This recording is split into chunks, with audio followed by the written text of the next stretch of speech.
2020 ला कोरोना आला। तो काळ आपण कसा विसरू शकतो। त्या काळात सर्व काही थांबून गेलं होतं। एका बाजूने लॉकडाऊन, काम सुटले आणि खायचे वांदे झाले। सर्वसामान्य लोकांचे जगण्याचे वांदे झाले होते। लोक पायी चालत आपल्या गावी जायला निघाले होते। तर कला क्षेत्रात आणि राजकारणात ही मोठी उलथापालथ झाली होती। इरफान खान, ऋषी कपूर, सरोज खान, म्युझिक डायरेक्टर बाजिद खान असे अनेक मोठे कलाकारांचं त्या काळात अकालीन निधन झालं। पण 2020 मध्ये लोकांच्या लक्षात राहिलं ते म्हणजे सुशांत सिंग राजपूत आणि त्याची माजी मॅनेजर दिशा सालियान याचे मृत्यू प्रकरण। संपूर्ण वर्षभर या दोघीही सेलिब्रिटी आणि मॅनेजरचे मृत्यू प्रकरण हायलाइट वरती चालत होते। दिशा सालियानच्या मृत्यू प्रकरणात आदित्य ठाकरे यांचं नाव जोडल्या गेल्यामुळे आदित्य ठाकरेंवर वेगवेगळे आरोप करण्यात येत आहे। या घटनेला 3.5 वर्षाच्या कालावधीत उलटून गेला तरीही माध्यमातून अधूनमधून या प्रकरणाची चर्चा जोर धरत असते। हे आरोप प्रत्यारोप आता काय थांबणारे नाही। पण मग प्रश्न असा आहे की दिशा सालियान सोबत त्या रात्री काय घडलं होतं। खरंच तिचा अपघात झाला होता, तिने आत्महत्या केली होती का तिचे कोणी हत्या केली होती। या प्रकरणात नेहमी आदित्य ठाकरे वरती आरोप का केले जातात हे प्रकरण समजून घेऊया। दिशा सालियानचे मृत्यू प्रकरण हे समजून घेण्यासाठी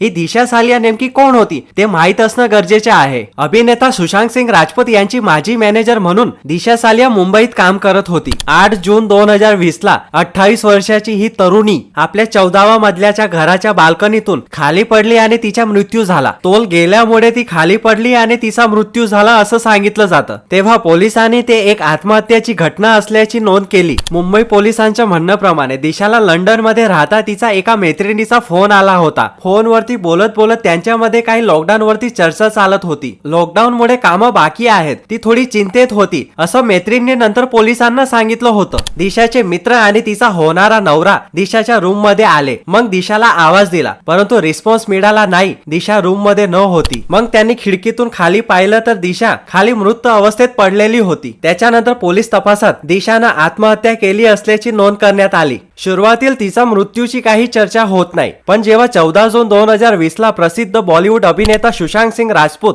आपल्या राहत्या घरात स्वतःचं जीवन संपवतो तेव्हापासून दिशाच्या मृत्यू प्रकरण हे बाहेर येतं आणि मृत्यूच्या संदर्भात चर्चेला उधाण येतं। याचे कारण म्हणजे दिशा सालियान काही काळ सुशांतची मॅनेजर होती। या प्रकरणात सुशांतची गर्लफ्रेंड रिया चक्रवर्तीचंही नाव घेतलं जातं। त्याच्यानंतर रियावरती ही चौकशी होते। या प्रकरणात मनी लॉन्ड्रिंगच्या तपासात ईडी आणि नार्कोटिक कंट्रोल ब्युरो असे तपास यंत्रणा देखील सहभागी होतात। सुशांत मूळचे बिहारचे असल्यामुळे त्यांचे वडील बिहारमध्ये मृत्यू प्रकरणी एफआयआर दाखल करतात। या प्रकरणात आतापर्यंत CBI, ED, narcotic control bureau सह मुंबई पोलीस आणि बिहार पोलीस असं सर्वांनी तपास केलेला आहे। परंतु याच्यामध्ये दिशा सालियान मृत्यू प्रकरण आणि सुशांत सिंग मृत्यू प्रकरण यांच्यात कोणताही संबंध नसल्याचे सांगितलं गेलं अशी क्लोजर रिपोर्ट सादर केलेली आहे। तरीही भाजपकडून आणि विशेषतः राणे कुटुंबियांकडून या प्रकरणी आदित्य ठाकरे आणि ठाकरे घराण्याला टार्गेट केलं जातं। दिशा सालियान मृत्यू प्रकरणी आदित्य ठाकरे यांचे लोकेशन ट्रेस करा आणि त्यांचे नार्को टेस्ट करा असे नितेश राणे नेहमी सांगत असतात। दिशाच्या मृत्यू प्रकरणात नितेश राणे आणि शिंदे गटाचे आमदार भरत गोगावले यांची मागणी होती की एसआयटी नेमा। मग मागच्या पावसाळी अधिवेशनामध्ये एसआयटी नेमायची का याच्यावरती विचारणा करण्यात येत होती। राज्य सरकारकडून अखेर एसआयटी नेमली गेलेली आहे। डीआयजी रँकच्या वरिष्ठ अधिकाऱ्यांच्या मार्फत ही चौकशीची सुरुवात देखील झालेली आहे। पण सीबीआय, ईडी, एनसीबी यांनी चौकशी केल्यानंतर काहीच मिळालं नसताना एसआयटी स्थापन करून काय हाती लागणार आहे। एसआयटी मधून अनेक पुरावे समोर येतील आणि आदित्य ठाकरेंना जेलमध्ये जावं लागेल असं म्हटलं जातंय। ठाकरे गटाचे आमदारांचे असं म्हणणं आहे की ठाकरेंना,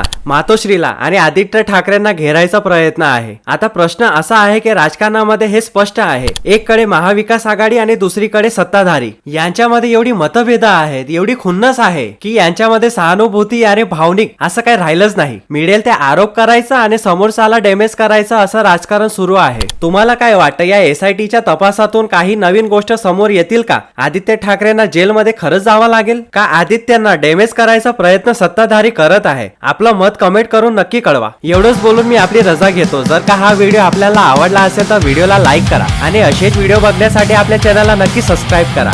जय हिंद, जय महाराष्ट्र।